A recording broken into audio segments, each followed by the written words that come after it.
I can tell you that here it is really cold. This night it snowed a little bit, and it's winter. Just the way it's supposed to be for what I'm used to, you know.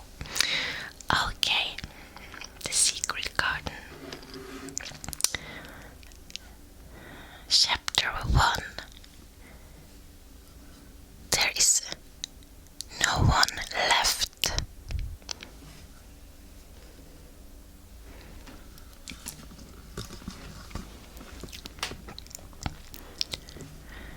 When Mary Lennox was sent to Misselthwaite Manor to live with her uncle, everybody said she was the most disagreeable-looking child ever seen.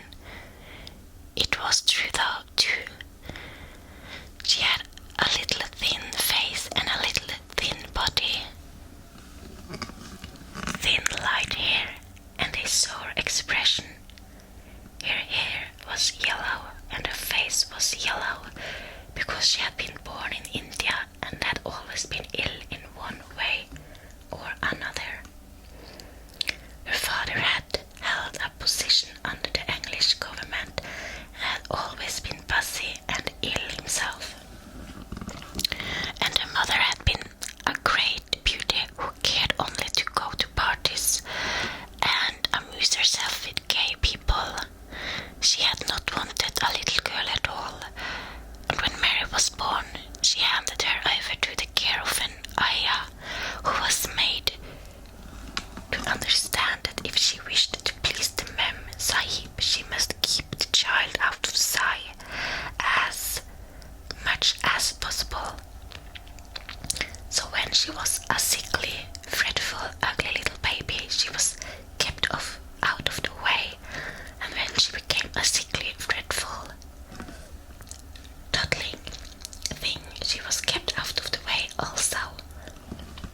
She never remembered seeing familiarly anything but the dark faces of her ayah and the other native servants, and as they always obeyed her and gave her her own way in everything, because the Mem Sahib would be angry if she was disturbed by her crying. By the time she was 6 years old, she was tyrannical and selfish, a little pig as ever lived. The young English governess who came to teach her to read and write disliked her so much that she gave up her place in 3 months, and when other governess came to try to fill it, they always went away in a shorter time than the first one. So if Mary had not chosen to really want to know how to read books, she would never have learned her letters at all. One frightfully hot morning, when she was about 9 years old, she awakened feeling very cross, and she became crosser still when she saw that the servant who stood by her besides was not here. Ayah, why did you come? She said to the strange woman. I will not let you stay. Send my ayah to me. The woman looked frightened, but she only stammered that the ayah could not come, and when Mary threw herself into a passion and beat and kicked her, she looked only more frightened and repeated that it was not possible for the ayah to come to Missy Sahib. There was something mysterious in the air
voices. Mary knew the fair young woman. Mary knew the fair young man who looked like a boy. She had heard that he was very young officer, a very young officer who had just come from England. The child stared at him, but she stared most at her mother. She always did this when she had a chance to see her, because the Mem Sahib, Mary used to call her that oftener than anything else, was such a tall, slim, pretty person and wore such lovely clothes. Her hair was like curly silk and she had a delicate little nose.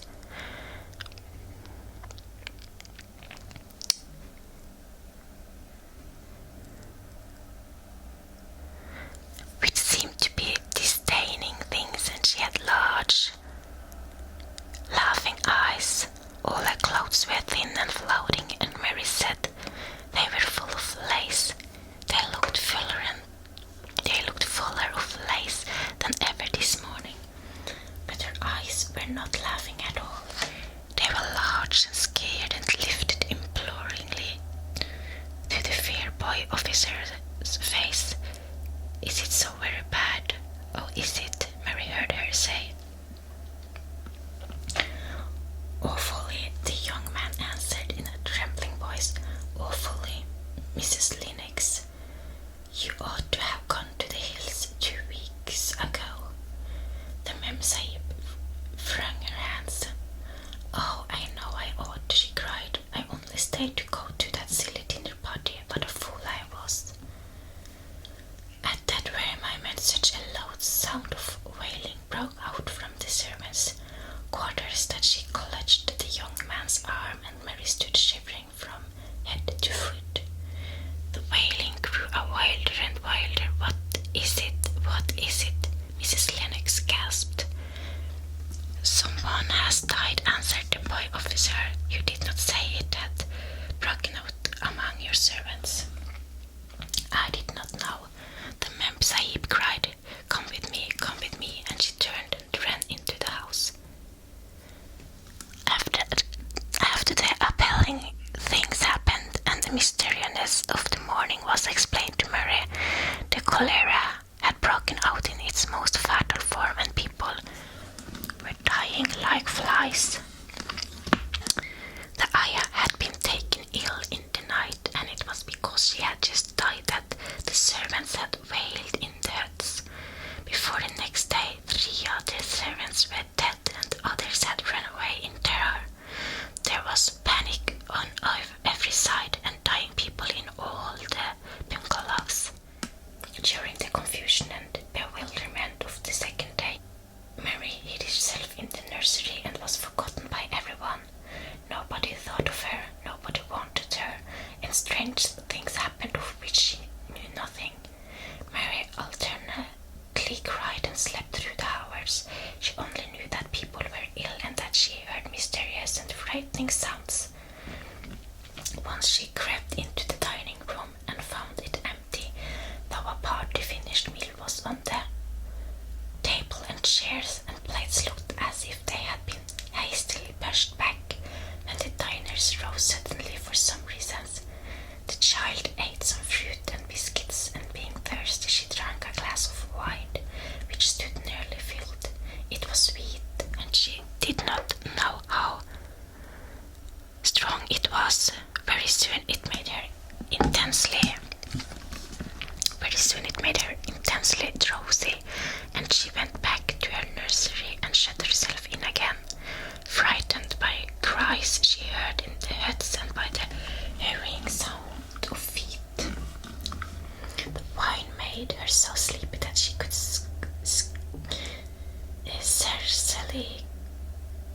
scarcely keep her eyes open, and she lay down on her bed and knew nothing more for a long time.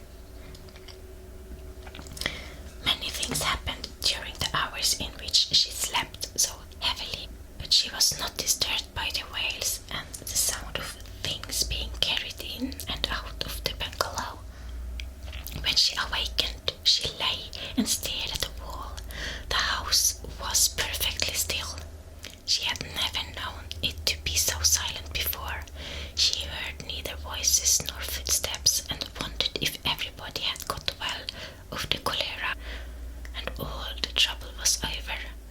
She wondered also who would take care of her now. Her Aya was dead. There would be a new Aya, and perhaps she would know some new stories.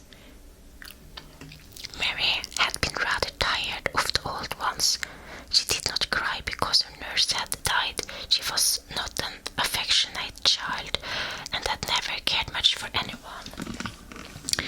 The noise and hurrying about and wailing over the cholera and frightened her, and she had been angry because no one seemed to remember that she was alive. Everyone was too panic-stricken to think of a little girl no one was fond of. When people had the cholera, it seemed that they remembered nothing but themselves. But if everyone had got well again, surely someone would remember and come to look for her. But no one came, and she lay waiting. The house seemed to grow more and more silent. She heard something rustling on the matting, and when she looked down, she saw a little snake gliding along and watching her with eyes like jewels. She was not frightened because he was a harmless little thing who would not hurt her, and he seemed in a hurry to get out of the room. He slipped under the door, and she watched him. "How queer and quiet it is," she said. "It sounds as if there were no one in the bungalow but me and the snake." Almost the next minute she heard footsteps in the compound and then on the veranda. They were men's footsteps, and the men entered the bungalow and talked in low voices. No one went to meet or speak to them, and they seemed to open doors and look into rooms. "What desolation," she heard one voice say. "That pretty woman, I suppose the child too. I heard there was a child, how no one ever saw her." Mary was standing in the middle of the nursery when she opened the door a few minutes later. She looked an ugly, cross little thing and was frowning because she was beginning to be hungry and feel disgracefully neglected. The first man who came in was a large officer she had once seen talking to her father. He looked tired and troubled. But when he saw her, he was so startled that he almost jumped back. "Barney," he cried out, "there is a child here, a child alone in a place like this. Mercy on us, who is she?" "I am Mary Lennox," the little girl said, drawing herself up stiffly. She thought the man was very rude to call her father's bungalow a place like this. "I fell asleep when everyone had the cholera, and I have only just wakened up. Why does nobody come?" "It is the child no one ever saw," exclaimed the man, turning to his companions. "She has actually been forgotten." "Why was I forgotten?" Mary said, stamping her foot. "Why does nobody come?" The young man, whose name was Barney, looked at her very sadly. Mary even thought she saw him wink his eyes as if to wink tears away. "Poor little kid," he said, "there is nobody left to come." It was in that strange and sudden way that Mary found out that she had neither father nor mother left, that he had died and been carried away in the night, and that the few native servants who had not died also had left the hours as quickly as they could get out of it, none of them even remembering that there was a Missy Sahib. That was why the place was so quiet. It was true that there was no one in